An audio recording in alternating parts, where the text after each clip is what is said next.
Dratnos, I'm about to mint a fat NFT talking about all these tokens and sell it on the marketplace. Are you ready for all the tier tokens that you're going to be able to get?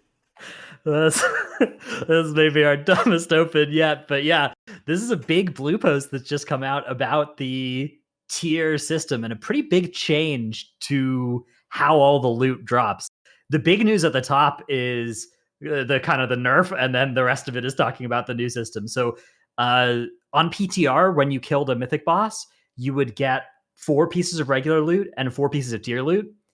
That was a bug, and it's actually supposed to be 2 pieces of regular loot and 2 pieces of tier loot. So that's the correct like ratio of the tier and regular loot. So there's supposed to be less tier dropping, but there's then a bunch of changes to how they're going to do tier as well from how it worked on PTR over the last little bit, which is pretty big. And the most notable thing is that they're swapping to tokens now.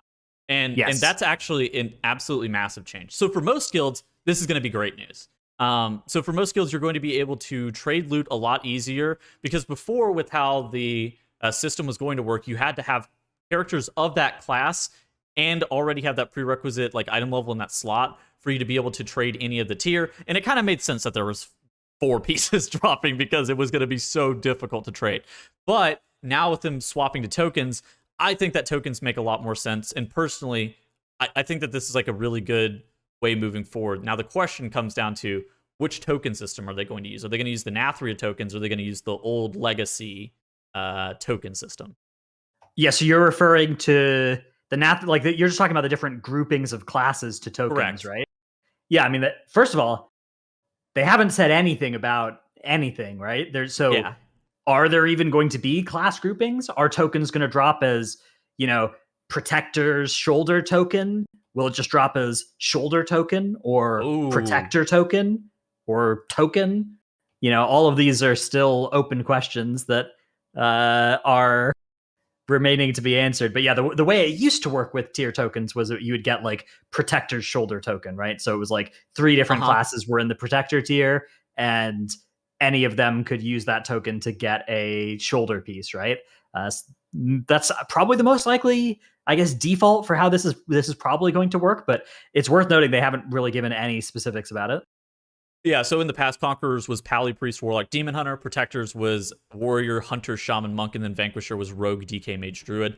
I think if they went back to that, so the last time we saw that was in Legion. I think if they went back to that, it would make a lot of sense. It would make the tier tokens fairly easily tradable, assuming that you had multiple people of those tokens in a group. The alternative is the Nathria tokens, which are a bit more diverse. They have 4 groupings instead of 3. And it's like DK, DH, Warlock is one, Druid, Hunter, Mage is another, Paladin, Priest, Shaman is another, and then Monk, Rogue, Warrior. So for playability, you would definitely prefer the fewer amount of tokens, or you prefer like that one thing that you said where it's just shoulder token. That would be the best for tradability.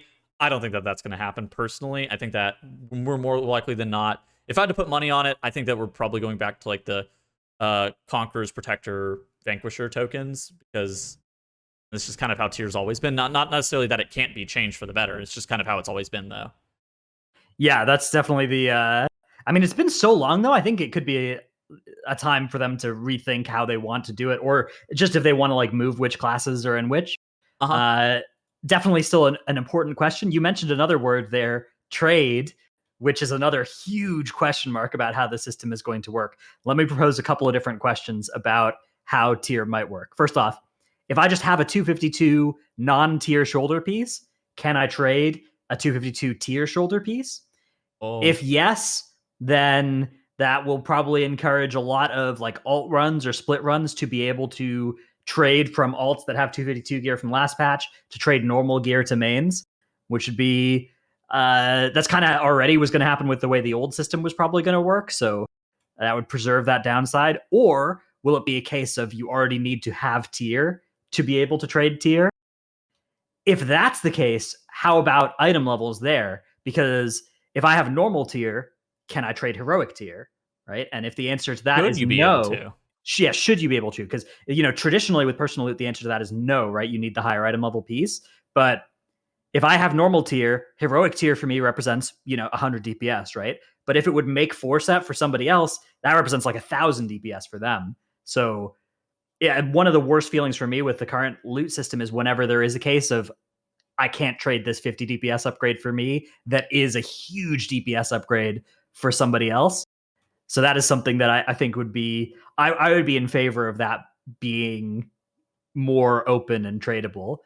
The other question for Race to World First is so Race to World First is going to be those players are not going to be happy unless it's just fully tradable regardless, because if you can't trade unless you have tier, what they are going to do is run 10 runs on heroic week, and they will just, each person will play 10 mages or whatever. The mage player will play 10 mages, and then one of those mages is going to be their luckiest mage, and it'll have 2 or 3 pieces of tier, and a lot of them are going to have 0 or 1 pieces of tier, and so they'll just discard those characters and play the one that has 3 pieces of tier into Mythic Week. And so that way the Race to World First guilds will be able to turn their souls into extra tier pieces, which I'm not convinced there's a solution to this. I think there's kind of just always, Race to World First players are always going to have a first couple weeks of a patch where they turn their souls into gear, but this provides it at a pretty powerful rate that's really going to encourage them to do it. I'm gonna be real. Most of the time, it's like this is bad for Race to World First players and bad for the general populace. I think that this is way better for the general populace, and it is unfortunately collateral for the Race to World First players. I'm not saying that like they don't deserve to play the same game as us. It's not like that. I'm not being like a weirdo in that regard, but it's more of like this is such an overwhelming upside for a general population piece that I think that it's going to be good. For the player base, not the first week. It's probably not going to be that great the first week. It's going to be the exact same for basically all players, Race to World First or not. But the second week, the third week, them being tokenized as opposed to them dropping at a rate of like even double, that is important, and I think just pretty good as a general rule. So the other stuff to talk about that was highlighted in this massive blue post that we got earlier today, the creation catalyst. So we got a time frame on it. So the 8th week after the content update drops is whenever you're able to start crafting tier with the creation catalyst. If you don't know, the creation catalyst comes out of the cipher, right? I think it comes out of the end of the cipher. I don't know exactly what you have to do to unlock it, but it's also time gated to 8 weeks after the content upgrade or update, which translates to week 6 of Mythic. Mythic will have been out for 6 weeks when the creation catalyst unlocks, which means the system is probably going to come after the first 50 to 100 guilds in the world have already cleared the content. If historical clear numbers hold, which, sometimes it fluctuates by 50% in either direction. Yeah. I think that another massive piece. Okay, so it is the 6 week of Mythic, 8 week of the content update. I think the biggest thing is like the charges are global, which means that like an alt multiple weeks into the expansion will have multiple charges and can craft a set almost immediately. So if you want to play a character on the 16th week of the patch or whatever, right before the next patch is getting ready to launch or whatever, and you're trying to catch up a character, Copium. Yeah, shit. You can you could just like slam a 4 set, assuming that you have the Cosmic Flux available. And I think that that's one of the biggest things. Like, we don't really know how much Cosmic Flux it's going to cost to craft a set, but it seems like, at least in the wording here, that the Creation Catalyst, you're going to have a global time gate that's going to be the most gated part of it, and it's probably not going to be the Cosmic Flux that's going to gate your crafting. If it was, I would be thoroughly surprised, at least. Okay. Yeah, so the Catalyst, for those who don't know how this thing works, right? It's you use the Catalyst once it becomes available. Yeah. And you have a certain number of charges that we don't know how fast they're going to recover. So it could be you get a charge every 2 weeks. It could be you get, 2 charges in the first week, and you've got 4 charges by the end of the second week of it being available, and that's as many as you need. And you can then use it to turn non-tier pieces into tier pieces. Exactly. Which apparently it like preserves their item level. It preserves tertiaries and sockets, which is unclear how that's actually going to end up working when it actually comes out. But apparently that's PTR. How it looks like it's going to work there. And yeah, so this brings up some interesting questions. Like, if this ends up being something that preserves item level, it preserves tertiaries, preserves sockets, then this will be how you get your actual BIS tier long term, right? As you find the highest item level, correct sockets, correct tertiaries, and turn things. Will it preserve secondaries as well, or will it transform them? My understanding from the earlier, like from the first interview, I think they mentioned that the tier pieces just had like set stats on them. So my understanding is it'll transform the secondaries into always being the same ones. But that's another open question, because if it doesn't do that, then you could potentially forge your tier pieces into just all being crit mastery or whatever, using this long term. But for a lot of players, this is going to be how you get like those last couple pieces of tier, how you maybe change, that one normal tier piece you still have into a mythic one 8 weeks into the patch, something like that. Because remember, there's a lot of ways to get tier, right? There's all the bosses. There's also Great Vault. Every single slot in your Great Vault can drop a tier Good piece. segue. So the creation catalyst it's more there for people who would normally be left out of tier, but people who normally get tier anyways, this is probably going to be, at the end of your tiering up moments. Yeah, and so I would describe the Great Vault, and this is a great segue. I would describe the Great Vault and the loot that can appear in all 9 slots as tier as one of the ways that you can get tier. It is potential BIS, at least with secondary stats, but I think that this is going to be a great way for you to be able to get your 4 set super early in the patch. So for those who don't know, you can get tier items with like the tier on it from Great Vault slots, including Mythic Plus and PvP rows. And that allows you to, like, if you complete all 9 boxes, you have a great chance of getting a major upgrade, especially early on in the patch. Because the 5 slots are generally going to be locked that you have to have your tier on. And Blizzard, at least from this POV, it seems like they didn't want to make the pieces that were from Mythic Plus or PvP that were like on your helmet or whatever just completely worthless, where you would never take them because you were wearing a normal tier piece from Raid or something like that.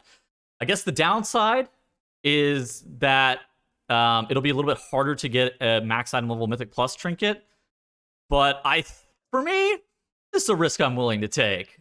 I mean, it'll be a little bit harder to get any item out of your Great Vault because of this. That's true, right? Like even just like a Raid trinket that's good, a PvP trinket that's good. It'll already be harder to get a specific Mythic Plus trinket as well, because Tazavesh items are flooding that loot pool as well. So all of these effects dilute the chance of getting that file, right? It went from being like 1 in 99 to 1 in like 130, 140 this coming patch, which, okay. That makes it even harder to do that. It was already unrealistic to ever expect to get a specific item from your vault. I think this is very much a price worth paying for this. I mean, I think this is going to be fantastic for anybody who's looking to get tier. It's another way that this system just looks like it's really trying to fix the problems that a lot of people had where they felt like tier pieces were just never going to be part of their gear set. I don't feel like there's really going to be anybody who's playing at least somewhat one of the 3 main end game systems, right? Either Raid, M Plus, or PvP.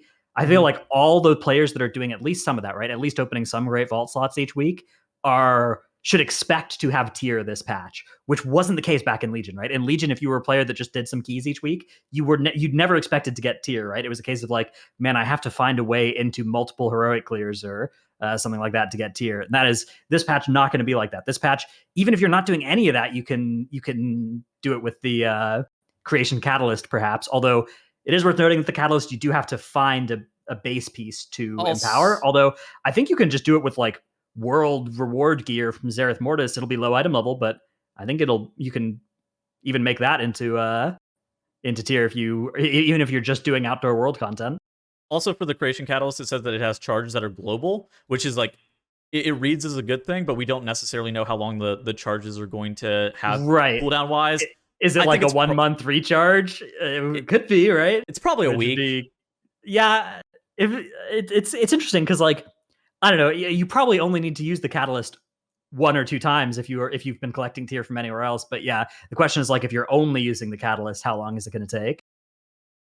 So I think overall, it's very interesting to see how much like player friendly systems they've implemented into just tier whenever they've brought it back. They've offered up ways that you can get it as a Mythic Plus player, whether it be through the Great Vault or through the Creation Catalyst. For raiders, they've changed it from just individual boss drops. Sure, they dropped the number of loot, the number of pieces from 4 to 2, but they offer it up as tier tokens, which now you can definitely trade to other players. If you're in a coordinated raid group, obviously, if you're playing with like randos, it may be a little bit worse. Not actually a little bit worse. It may be a little bit harder to get the tier pieces, but you'll definitely be able to get them with time. And I think that the biggest thing for me is that, like, it is a point that you made. You're kind of on a timer. You're going to be able to get your 4-piece if you're actively playing the game at some point, at least during the patch, and that was not the case permanently.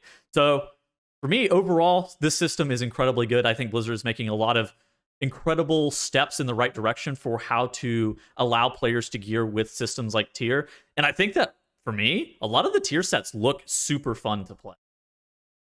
Yeah, they've been, if you've been reading the posts, I mean, we haven't done a video on this, but anybody who's interested should, like, your class forum, you've probably got like multiple paragraphs from devs talking about what they want your tier to look like, which is amazing. I mean, it's the kind of communication that people have been asking for from the Warcraft devs for a long time. So just more reasons to be excited about this system. And for me, it's more than just about the system, but about the an actual shift in design philosophy, which is really heartwarming to see. Yep, I think overall, super stoked. I'm getting more and more excited for 9.2 the more stuff we hear. Of course, you can also go test 9.2 on the PTR. The new encrypted affix, we talked about it a little bit last week. I think it's been a lot of fun to test. Definitely something you should go test out. Additionally, if you have your own thoughts on tier, you can definitely respond to this blue post on the forums where the developers are going to be listening. And we want to hear if you guys have any thoughts on anything that Blizzard should do tier-wise, because I think overall, these are further steps in the right direction. Is it perfect? No. Is it a system that I'm actually pretty happy with if it went live today? Yeah, I think it is. I truly do think it is. I will say there's a lot of unanswered questions as of yet in this post, but at this point, I'm willing to give Blizzard the benefit of the doubt that it's like these questions are unanswered because they're still thinking about it, rather than these questions are unanswered in the blue post because they have the answer, they know we're not going to like it, and so they're hiding it to generate hype, which I feel like was something people would ascribe to them in previous patches, and I don't think that's the case here. I think that this is actually just them iterating, and anything that's like ambiguous in here, I think is probably still open for discussion. Yeah, definitely down at the bottom where they're talking about like give us feedback about trading and other effects, which many have already changed. All right. In the meantime, we will see you guys in the next video. Hope you guys all have a great rest of your week, and goodbye.